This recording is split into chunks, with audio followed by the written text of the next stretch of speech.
예수님께서 십자가에서 죽으십니다. 그런데 예수님 좌편과 우편에 또 다른 사형수들이 있습니다. 성경은 그들을 행악자들이라고 말합니다. 악을 행한 자. 십자가라는 가장 극악한 형에 처해지는 것이 당연한 죄인들이죠. 저번에도 말씀드렸다시피 로마는 보통의 죄인들은 십자가에 못 박지 않습니다. 로마 정부를 향하여서 가장 큰 죄는 반란죄죠. 밀란을 일으키는 그러한 반란죄입니다. 또는 로마가 유지하는 그 노예 제도, 이 제도를 유지하기 위해서 도망간 노예들, 마치 짐승과 같은 취급을 당하는 그러한 노예들에게나 이 십자가형을 처했습니다. 여기에서 사형당하는 이 사형수들은 로마라는 그 정부 안에서는, 시스템 안에서는 가장 큰 죄를 저지른 자들입니다. 아마 밀란을 일으키고 그런 반란을 하는 중에 사람을 죽이거나 또 로마 군사를 해하거나 하는 그런 일들을 했겠죠. 그래서 예수님과 함께 이 두 사람이 십자가에 달립니다. 오늘 이 본문의 말씀 속에서 예수님이 십자가 위에서도 그리스도의 일을 하십니다.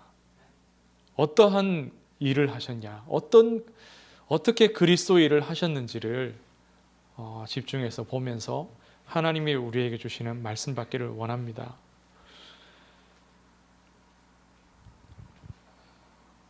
어, 34절에 보면은 예수님께서 기도하십니다. 십자가에 달린 채로 지금 기도를 하시는데, 아버지, 저들을 사하여 주옵소서. 자기들이 하는 것을 알지 못함이니이다. 중보의 기도죠. 누구를 두고 하시는 기도냐? 자기를 못 받고 조롱하고 희롱하는 이들을 두고서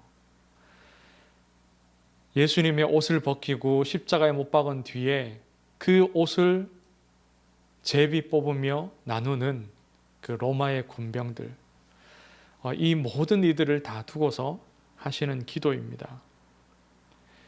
바로 말씀의 성취죠. 이사야 53장에 그리스도에 대한 예언들이 너무나도 상세하게 나와 있습니다.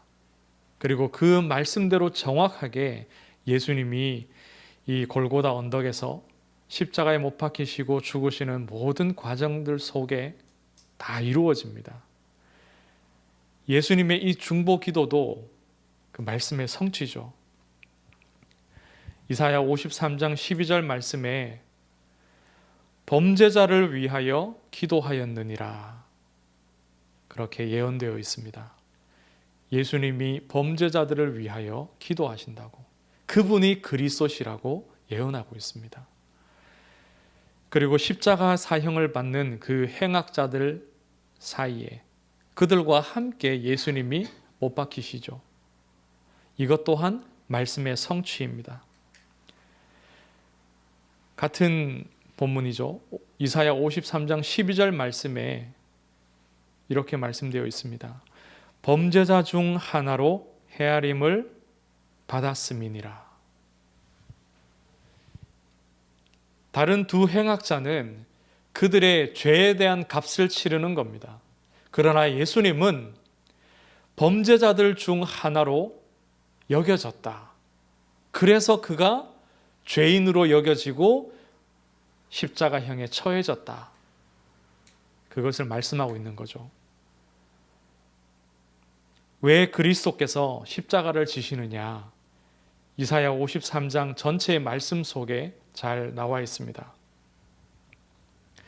자기의 영혼을 버려서 사망에 이르게 하는 것, 그것은 죄인이어서 당하는 것이 아니라고 말씀합니다. 많은 사람의 죄를 담당하시기 위해 드리는 제물이라고. 그 그리스도의 죽음이 하나님께 드려지는 제물이라고 말씀합니다. 그리고 이것은 하나님의 뜻임을 밝히고 있습니다. 이사야 53장 10절 말씀에 여호와께서 원하셨다.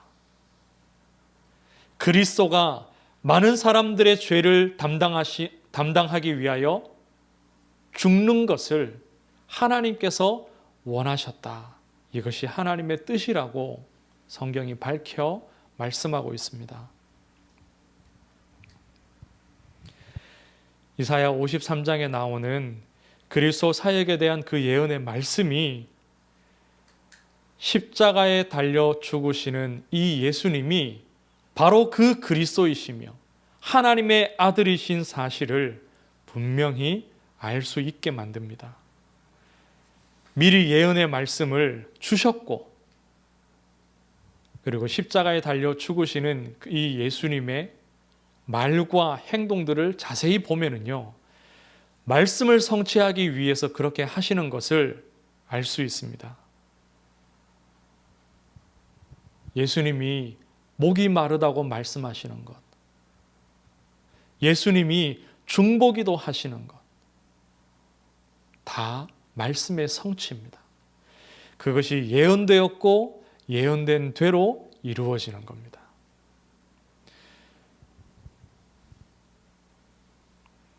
오늘 이 본문을 자세히 보면은 예수님을 조롱하는 이들이 나옵니다.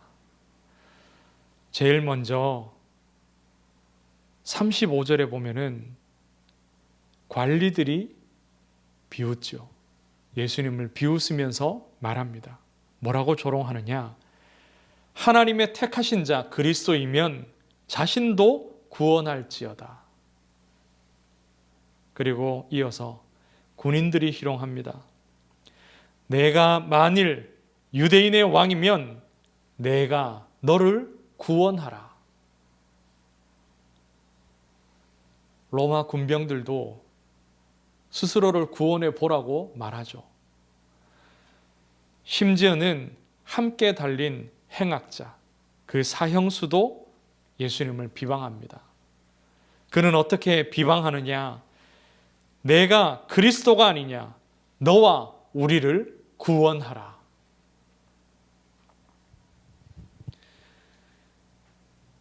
이 관리들과 또 행악자는 유대인 아닙니까?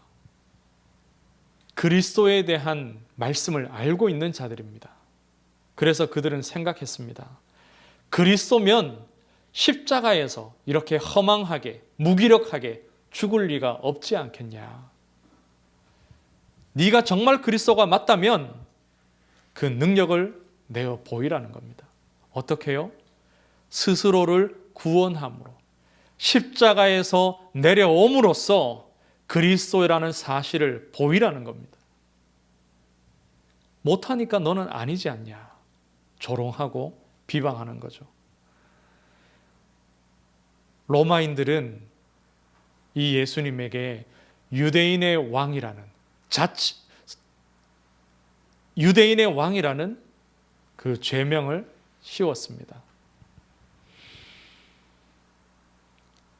유대인의 왕이라는 죄패를 단 자가 자신을 구원할 힘조차 없느냐. 그렇게 희롱하는 거죠. 그러나 이 자리에서 한 사람, 유일하게 예수님이 그리스도시라고 고백하는 이가 있습니다. 이 사람을 예수님께서 구원하시죠. 이것이 십자가 위에서 예수님이 하신 그리스도의 일입니다. 이 한 사람은요, 다른 행악자, 다른 사형수, 예수님을 조롱하는 그 행악자를 꾸짖기까지 합니다. 40절에서 42절에 나오는 말씀이죠. 다른 행악자를 꾸짖습니다. 네가 하나님의 사람을 조롱하는데 하나님이 두렵지 않느냐? 예수님이 하나님의 사람이라는 사실을 인정하고 있습니다. 감히 네가 하나님의 사람을 어떻게 조롱할 수 있느냐? 어떻게 비방할 수 있느냐? 꾸짖습니다. 그리고 그 한 사람은 자신을 인정합니다. 우리는 죄가 있어서 사형을 받지만 이분은 죄가 없다.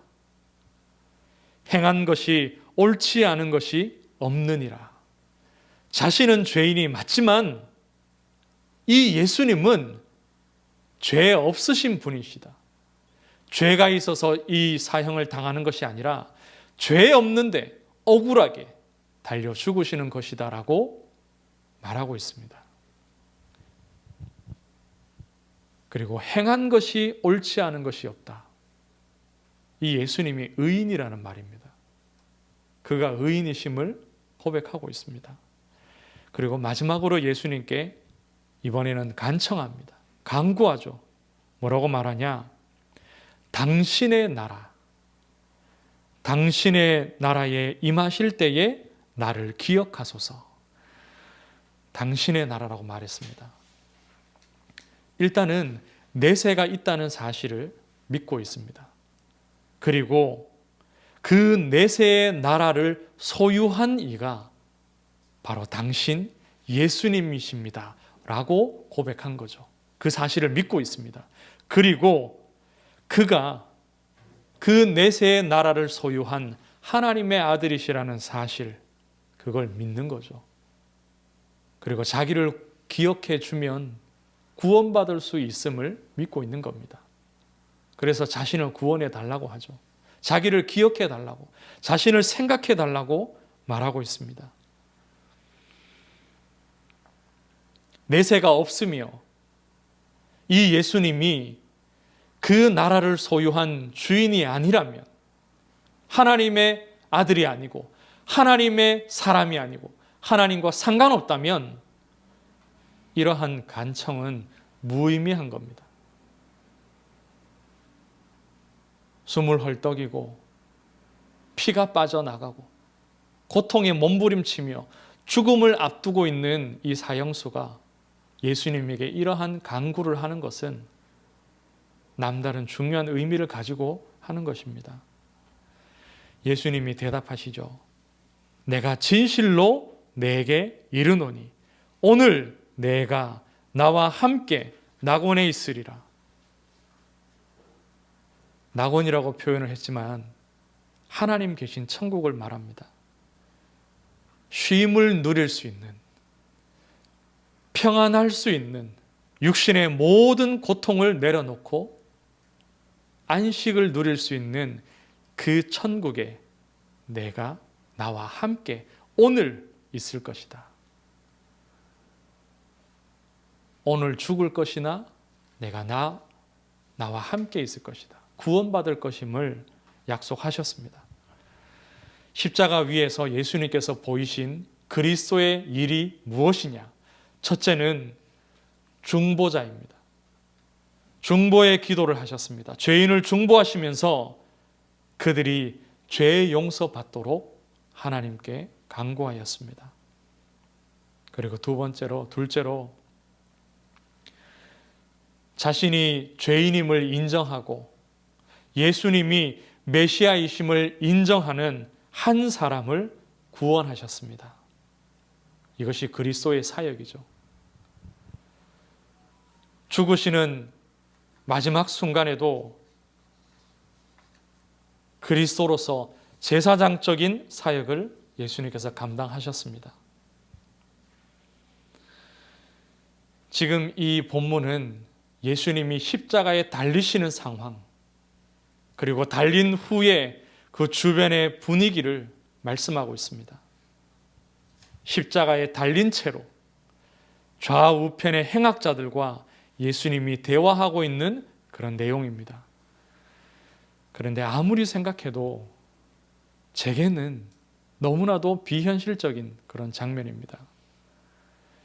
이런 모습을, 이런 장면을 본 적도 없고 아무리 생각을 하고 상상을 해도 마치 그냥 영화의 한 장면 같은 그 정도의 거리감이 있습니다. 아무리 애를 써도 참 공감이 어렵고 이렇게 말로 설명하기는 더 어려운 것 같습니다.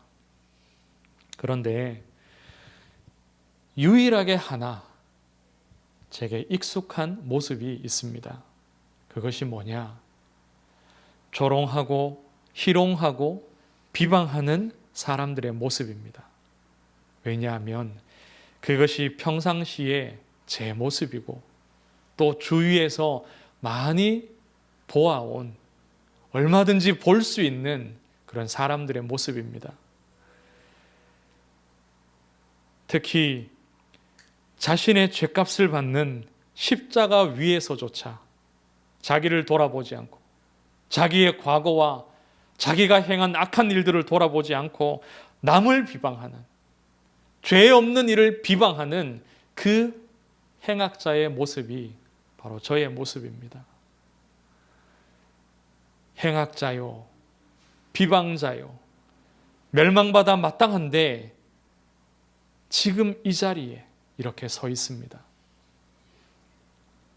하나님께 예배하는 자리에, 하나님의 은혜를 나누는 이 자리에 이렇게 서 있게 된 것입니다. 그리스도의 나라를 약속받은 하나님의 자녀가 되었습니다. 그리고 이제는 그리스도의 사명을 부여받은 전도자로, 또 저는 개인적으로 목회자로 여기에 이렇게 서 있습니다. 하나님의 특별한 은혜가 임하여서 인생의 영적인 문제를 깨닫게 하셨죠. 내가 죄인이며 하나님을 떠나서 하나님을 비방하고 그리스도를 부인하던 자리에 있었다는 사실, 나를 위한 삶을 살며 남을 죽이고 세상을 따라서, 그리고 공중의 권세를 잡은 사단을 따라서 사는 삶이라는 사실을 깨닫게 하셨습니다. 그리스도의 사랑이 하나님의 은혜로 정말로 누려지기를, 깨달아지기를 주의 이름으로 축복합니다. 십자가 위에서 이루신 그 구원의 사역이 우리에게 사명으로 맡겨졌습니다. 죄를 지으며 살아가는 인생들, 하나님을 비방하며 그리스도 대적하며 살아가는 그 인생들을 두고서 중보 기도하는 것이 우리에게 주어진 사명입니다. 저들이 무지하여서, 저들이 사단에게 속아서 저렇게 죄를 짓고 있습니다. 심지어는 교회를 비방하고 욕하고 예수 믿는 사람들을 조롱하고 있죠. 복음을 반대하고 복음 전하는 사람들을 해합니다. 그러나 우리에게 맡겨진 사명은 그들을 중보하는 겁니다. 지난주에 만난 한 무속인이 있습니다. 몇 달 전에 만났는데 지난주에 다시 한번 가서 만남을 가졌어요. 그런데 그분이 뭐라고 말씀하시느냐, 자기는 다시 태어나도 이 무당일을 할 것이라고 말해요. 그것이 너무나 좋다고 말합니다. 그런데 사실은 그렇지 않거든요. 지금까지 만난 모든 무당들은 다 고통에 몸부림치다가 끝까지 피하고 피하다가 결국은 그 일을 받아들입니다. 귀신을 자기의 주인으로 받아들이고 자신을 속이고 세상과 사람들을 속이는 일을 심부름하게 되는 거죠. 그분도 대화 속에 잠깐이지만 그렇게 말했습니다. 남편이 고통당하고 자녀들을 치는데 누군가가 총대를 매야 되지 않냐, 그렇게 말을 해요. 그래서 자신도 이 무당이 되었다라고 말을 합니다. 그러면 기뻐서 한 게 아니라는 말이잖아요. 그러나 사단이 이렇게 속입니다. 나는 다시 태어나도 이 일을 하겠노라고 좋다고 말합니다. 사람들이 무지하여서, 알지 못하여서 하나님을 부인하고 죄를 짓습니다. 사람들이 사단에게 속아서 사단이 좋아하는 일을 하면서 살아갑니다. 이들을 정죄하고 이들을 칠 것이 아니라 예수님처럼 비방하는 말을 듣고 있으면서도, 조롱하고 희롱하는 말과 행동들을 눈앞에서 보고 있으면서도 예수님은 중보하셨습니다. 이것이 그리스도의 일입니다. 우리가 사람의 힘으로 감당하기 어려우나 하나님은 이 일을 우리에게 맡기셨습니다. 그리고 감당할 수 있는 성령의 충만을 약속해 주셨죠.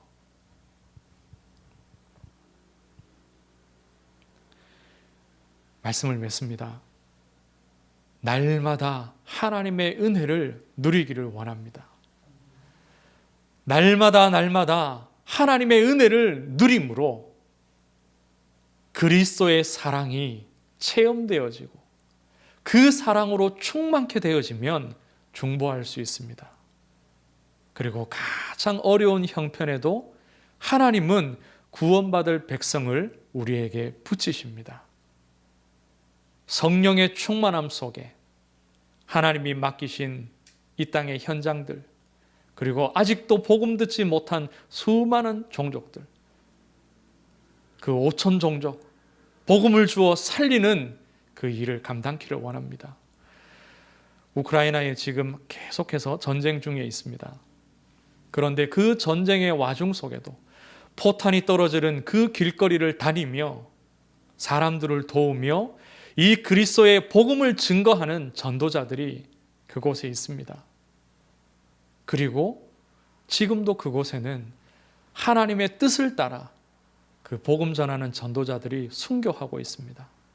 제가 그런 몇 번의 여러 보고들을 또 기사들을 보고 있습니다. 하나님의 뜻대로 성령의 충만함을 입고 현장을 살리고 사람 살리고 사단의 손에서 그들을 건져내는 이 귀한 그리스도의 일을 감당케 되시기를 주의 이름으로 축복합니다. 하나님 은혜를 감사합니다. 사람으로 할 수 없으나 하나님의 뜻 안에서 성령의 감동을 따라 성령의 능력을 따라 감당할 수 있음을 고백합니다. 그리스도의 일을 하게 하옵소서. 어떤 현장에서든지 어떤 상황에서든지 하나님의 은혜를 따라 그리스도의 일을 감당케 하시고 하나님을 기쁘시게 하는 교회가 되게 하시며 주의 백성들이 되게 하옵소서. 살아계신 예수 그리스도 이름으로 기도드리옵나이다. 아멘.